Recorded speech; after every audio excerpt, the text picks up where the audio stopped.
What's up, guys? Lapu Lapu is still insanely strong this season, and he still hasn't received any major nerfs since he got buffed. I wonder if a new skin is coming for him soon. Lapu Lapu is actually the most picked EXP lane hero right now from Mythical Glory and above, which is understandable, knowing how strong he currently is. I can even say he's probably the best EXP laner right now, even for solo players like me and most of the viewers here. I was just practicing this hero in this game, and even if you're not that good, you'll still look strong when you use him because of how overpowered he is right now. The good thing is that he rarely gets banned since there are so many other heroes that need to be banned this season. But if you ask me, you should always consider banning this hero because so many players use him, and almost all of them know how to play him. Like I said earlier, even if you're not that good, you'll still look strong when you use this hero. You already know that sustain fighters are really the meta right now, and I think the main reason behind this is the items. One factor is the reduced effect of Lifebane items, which are supposed to counter sustain heroes. But another major reason that many players don't notice is how overpowered the main items of sustain heroes are right now, especially for fighters. Their core items provide cooldown reduction, right? And it's so easy for them to reach the max 40% CDR, even though that's not the main reason they build those items. It's just part of the base stats. Plus, those items often come with unique passives, and most of them even have 2 unique passives each. That's how broken these fighter items are, and they're not even that expensive.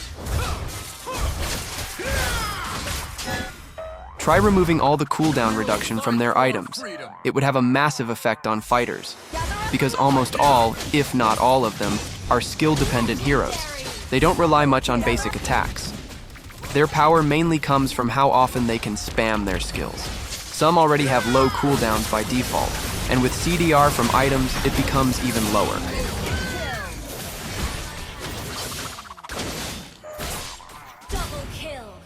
Did you know that Lapu Lapu's ultimate only has a 9-second cooldown when he reaches 40% CDR in the late game? That's insane. I mean, yes, he's an ultimate-dependent hero, but you know how powerful his ultimate is. Having just a 9-second cooldown on that is crazy overpowered.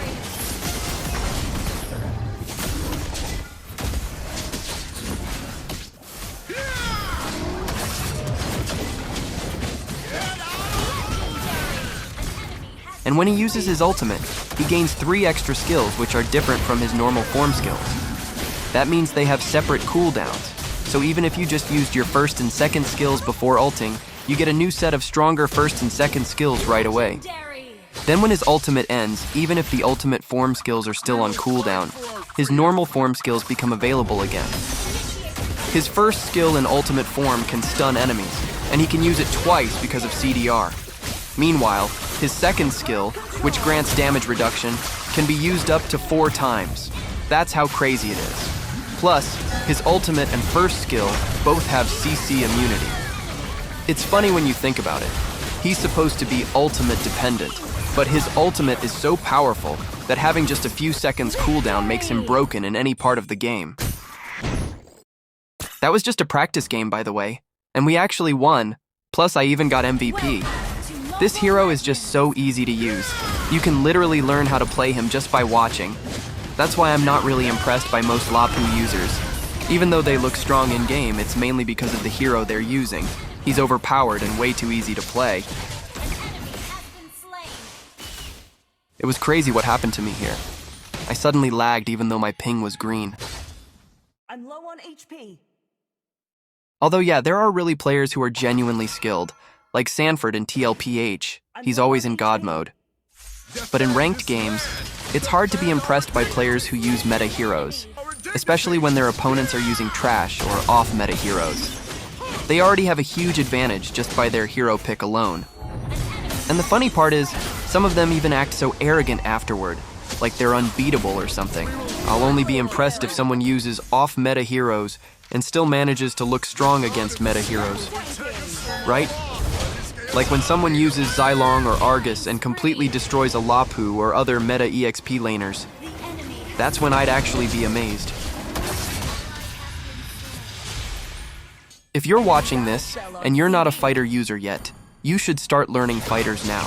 Start with Lapu Lapu, because I'm sure both side lanes will soon be dominated by fighters. And trust me, learning heroes like this won't go to waste.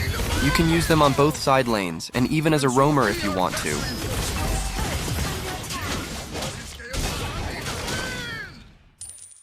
If you miss the old Alice, you can try using Lapu instead.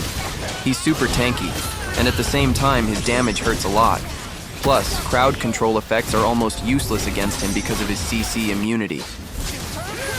Although the new Alice is also tanky and often used in the pro scene, I still prefer the old version as a solo player.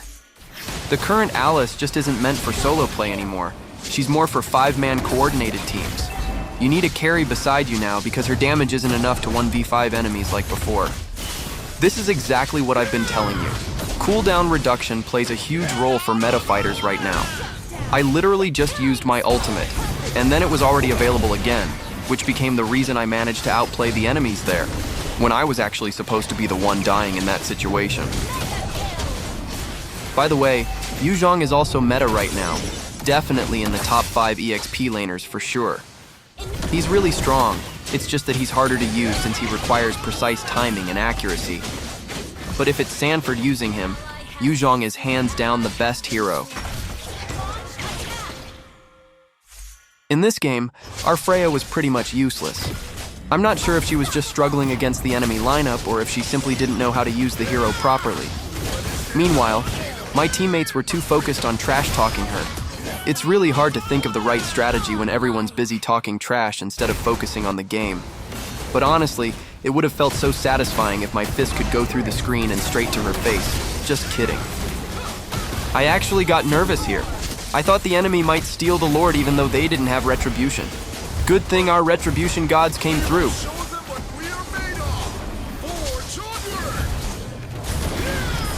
Anyway, I have a question for you guys. You know how Kimmy's basic attacks can be countered by blade armor, right? But she deals magic damage. So is it the same for Natan? Can he also be countered by blade armor?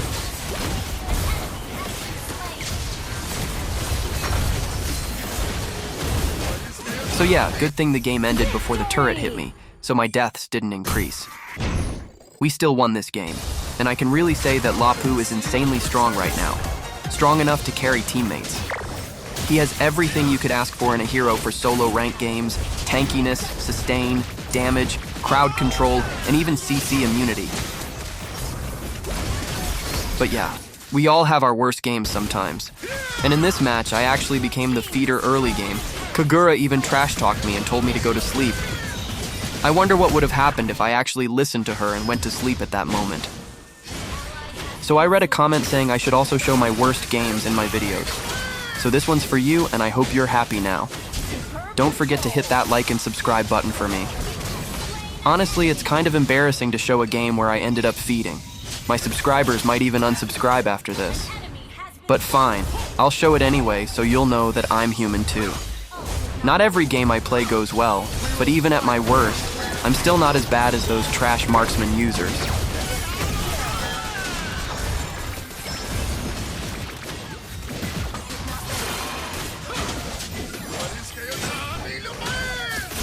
Although, unfortunately for them, I actually made a comeback in the late game. And I even got MVP in this match. It's funny because Kagura got silver, yet she was the first one to trash talk me. I wonder how she felt when she realized the person she trash talked was the one who carried her. I'd be ashamed if I were her. And if I really did sleep like she told me to, there definitely wouldn't have been any comeback, just like the one you never had with your ex. But the funny part is what happens next. I was actually just joking when I said we were going to win, because the ending of this game was absolutely hilarious. It's like my teammates really wanted to throw the game on purpose. Because look, the enemy got the Lord and it's already marching down the bottom lane. But 4 of them are about to get wiped out. And what my teammates did next was just hilarious. They literally had no game sense at all. Only the Florins seemed to realize what the right thing to do was. Focus on the map. The Lord is marching down the bottom lane, but Julian went to cut the wave instead. There were also minions on the top lane, but you know what? I rushed to clear the mid lane because we could have ended the game right there. They could have just turret locked and I could have gone back to base. Julian was still busy taking down the Lord when he could have just ignored it, and then Kagura recalled instead of pushing the enemy base. Like, what the heck are these kinds of teammates? At least Florin had the sense to turret lock. But the most satisfying thing that happened in this game was what I did after the match.